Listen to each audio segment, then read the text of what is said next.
फर्जीवाड़ा कर शिक्षा विभाग की आंखों में धूल झोंककर पिछले कई महीनों से शिक्षा विभाग में 25 जनपदों में नियुक्त होकर वेतन लेने वाली फर्जी अध्यापिका अनामिका के खिलाफ कोतवाली बड़ौत में धारा 409, 420 के तहत मुकदमा दर्ज कर लिया है और पुलिस मामले की तफ्तीश में जुटी है।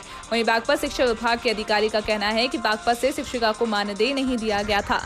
दरअसल आपको बता दें, कासगंज जिले में गिरफ्तार हुई फर्जीवाड़ा कर नौकरी कर रही अध्यापिका अनामिका शुक्ला बागपत जिले के कस्तूरबा गांधी आवासीय बालिका विद्यालय में विज्ञान विषय की अध्यापिका थी और उसने फर्जीवाड़ा शैक्षिक अभिलेखों के आधार पर 31 दिसंबर को विद्यालय में नियुक्ति पाई थी और उसने 13 मार्च को जिला समन्वयक बालिका शिक्षा को व्हाट्सएप पर त्यागपत्र भेजा था। कस्तूरबा में कार्यरत है, तो स्थिति संज्ञान में आने पे उसके विरुद्ध जो है FIR कराई गई।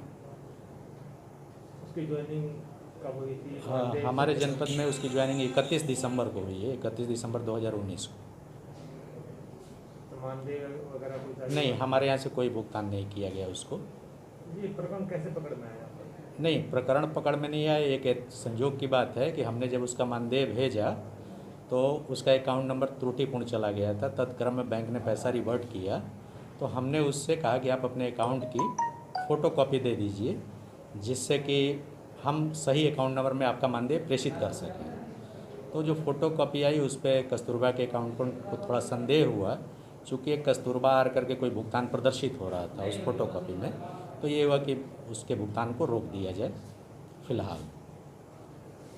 ये जो अनामिका है, ये असली में अनामिका है? महिला अध्यापिका है, उसके खिलाफ चीज़ें थी कि उसने फर्जीवाड़ा करके और कहीं से वेतन उठा लिया है। उसके संबंध में भी संज्ञान में आएगा, करीब 25 जिलों से वो वेतन प्राप्त कर रही है, तो उसे मुकदमा पंजीकृत कर लिया गया बड़ौद थाने में। उसमें 409 और 420 की धाराओं मुकदमा पंजीकृत है। आवश्यक कार्रवाई की जा रही है। यहाँ पे किस नाम से? अनामिका शुक्ला के नाम से यहाँ पर भी है। इसमें क्या तथ्य सामने अभी तक आए? देखिए, अभी तो इन्वेस्टिगेशन के तफ्तीश के अधीन है और अभी फौरी तौर पे कुछ जानकारियाँ मिली हैं कि उसने कई जगहों पर अपना वो करके वेतन ले रही थी। तो अभी उस पर चूँकि एकदम शुरुआती दौर है, तो अभी कुछ भी बताना, डिटेल बताना मुश्किल होगा। तो जैसे इन्वेस्टिगेशन की चीज़ें आएंगी वैसे आपको शेयर तो धारा 409, 420 में क्या सीधी गिरफ्तारी है या बयान के लिए बुलाया जाएगा? नहीं, देखिए 409 में 10 साल तक की सज़ा है, तो गिरफ्तारी भी हो सकती है, लेकिन उसकी गिरफ्तारी पहले कासगंज में हो चुकी है। वहाँ पर भी मुकदमा पंजीकृत है और उसमें बाकी जहाँ उसने फर्जीवाड़ा किया है वहाँ मुकदमा पंजीकृत में। तो जो प्रिया जाटव नाम आ रहा है, ये अनामिका तो दूसरी है।